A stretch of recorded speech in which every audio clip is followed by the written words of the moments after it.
following program is intended for mature audiences. A democratic republic of sports. The Sportsocracy with ESPN Asheville hosts Tank Spencer and Jeremy Greene.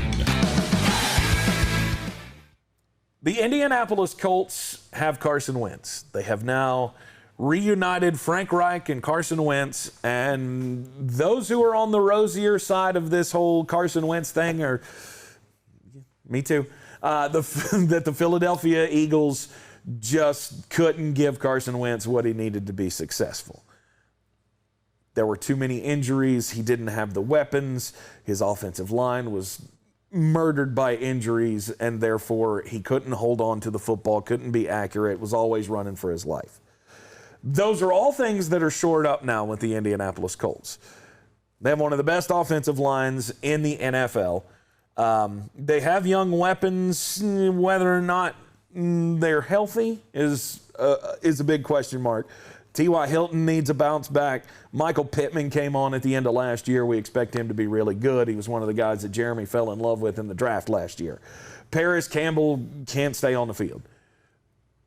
If that can change, this could be a dangerous offense. And, I didn't even mention Jonathan Taylor at the running back position. Rob Johnson said it in the comments.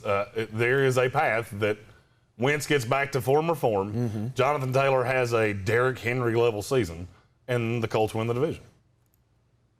You think he can get up to 2,000 yards? Extra game. There's not a lot in between him and workload. I saw a lot to really like last year. Plus, and let's just be honest, Carson Wentz is just markedly better than Phillip Rivers. Right. Everybody seems to forget the 3 years he had before last year. Mm-hmm. He had some injury issues. I get it. He would have been the MVP of the damn league with this coach as his coach. Yep.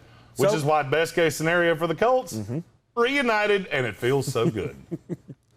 Carson Wentz being back with an organization that he trusts, being with a coach that he trusts. He didn't feel like he got all the support he needed last year. Obviously, after the Jalen Hurts scenario, there was all the discussion of summer in Hurts camp, summer in Wentz camp. Now, the controversy didn't really start until after he was bad.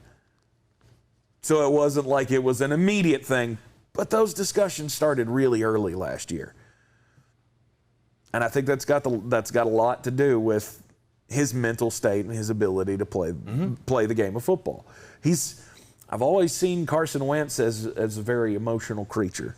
And if things aren't going well, then that obviously has an impact on how he plays on the football field. Absolutely.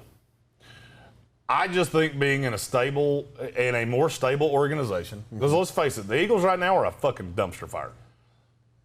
You come to this team, the Colts are, I would say, one of the more consistent teams in the NFL. Yeah. You get here where there's stability. The line is exponentially better. I don't necessarily love the weapons. I've always had reservations about Paris Campbell. We all know I love Michael Pittman, but I think the weapons are average. Let's face it, best years in Philadelphia, weapons were average. A lot of Alshon Jeffrey, Deshaun Jackson. Those are not high-level weapons. I don't think he has to have that. Jonathan Taylor's also the best running back he's ever played with, and it's not even debatable. Yeah. I would also say this might be the best defense he's ever had. The question is, can Carson Wentz do what Ryan Tannehill did? Get into a new system and just find you don't have to do too much. I don't think he has to be 30 touchdown, 7 interception guy. I don't. I think he needs to be 20 touchdown, 7 interception guy. Just hold on to the ball. Don't beat yourself. And let the chips fall where they may. Yeah. Also, best case scenario on the defensive side of the ball, rinse and repeat. Is that kind of how you would put it for the defense? They were very good last year, and this year I think they're going to be even more so. And they added to it in the draft with Kwity Paye.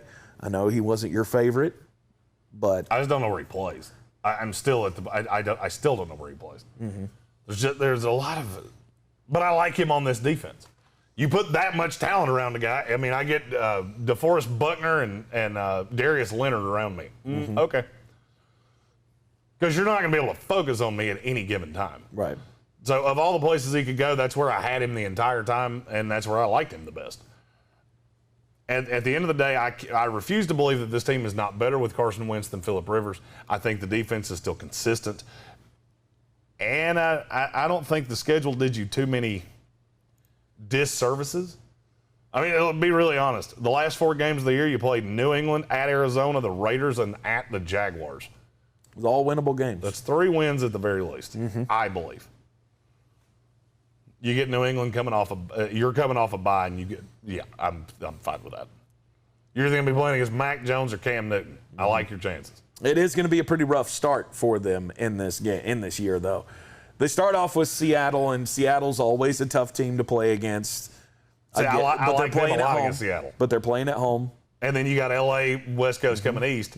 I think that's 2 wins.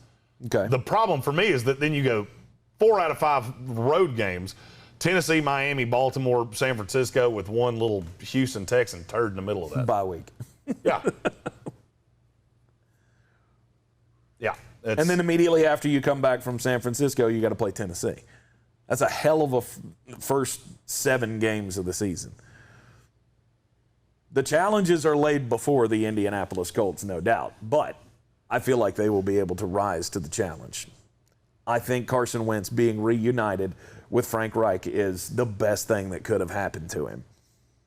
Again, I believe he's, like I said, an emotional creature, and having that relationship with Frank Reich was something that definitely spurred him when he was with the Philadelphia Eagles and made that run to the eventual Super Bowl for the team, and hopefully he can stay healthy this year. Now, the worst case scenario for the Indianapolis Colts is that they just can't get it done. Carson Wentz doesn't reclaim anything. He still is, injury prone. He is still running for his life, which I don't really see how that's going to happen barring injury. But he can't hold on to the football. He's not hitting his targets.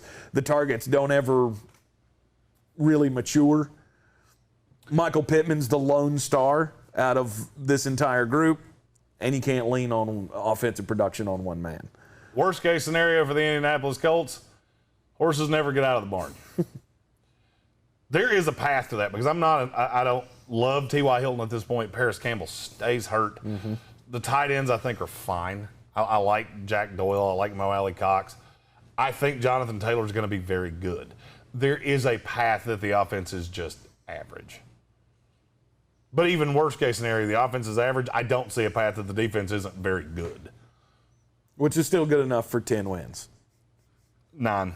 9 wins? Worst case scenario is 9 because that stretch from week 3 to week 7 is just awful. It's one of the ugliest stretches of any team schedule in the league. And then you come out of that with Tennessee. You get 2 nicer with the Jets and Jacksonville at home, but then you go Buffalo, Tampa Bay, at Houston. Heck. If they can get into the bye week, which is very late, if they can get into the bye week at 7-7, 6-7, 7-6. There we go. Math. Yeah.